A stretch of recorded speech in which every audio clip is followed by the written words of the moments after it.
અમદાવાદમાં આવેલા નારદ સર્કલથી અસલાલી તરફ જતા સ્ટેટ હાઈવે થઈને ભમરિયા 4 રસ્તાથી લાંભા ગામ તરફ બળિયાદેવના મંદિર તરફ આપણે આવી ગયા હતા।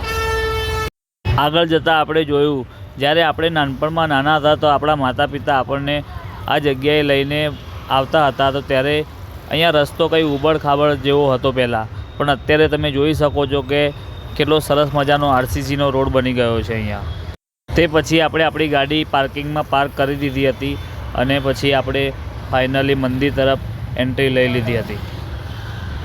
મંદિર પરિસરમાં તમે જ્યારે એન્ટ્રી લેશો ત્યારે તમને સામે જોવા મળશે પ્રસાદી કેન્દ્ર। તો ચાલો આપણને તમને બતાવીએ આજે લાંભા ગામમાં આવેલું બળિયાદેવનું મંદિર। આપણે ભોલેનાથના દર્શન કરી શકો છો તમે, અને પછી આગળ જઈને આપણે મંદિરની અંદર એન્ટ્રી લીધી હતી। મંદિરમાં એન્ટ્રી લેતાની સાથે આપણને જોવા મળ્યા ગણપતિ બાપ્પા અને હનુમાનજી મહારાજ।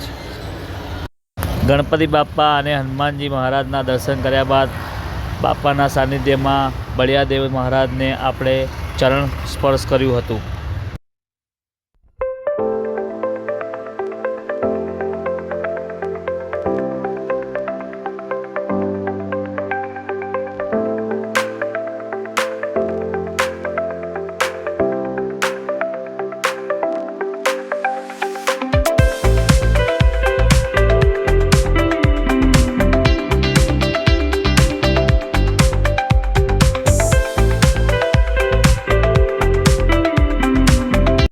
તો જોયું મિત્રો, બાપા બળિયાદેવનું મંદિર જ્યાં લાંભા ગામમાં આવેલું છે, ત્યાં વાર તહેવારે અને ખાસ રવિવારે જનસંખ્યા અહીંયા ઉમટી પડતી હોય છે, જ્યાં લોકોની મનોકામના પૂર્ણ થતી હોય છે।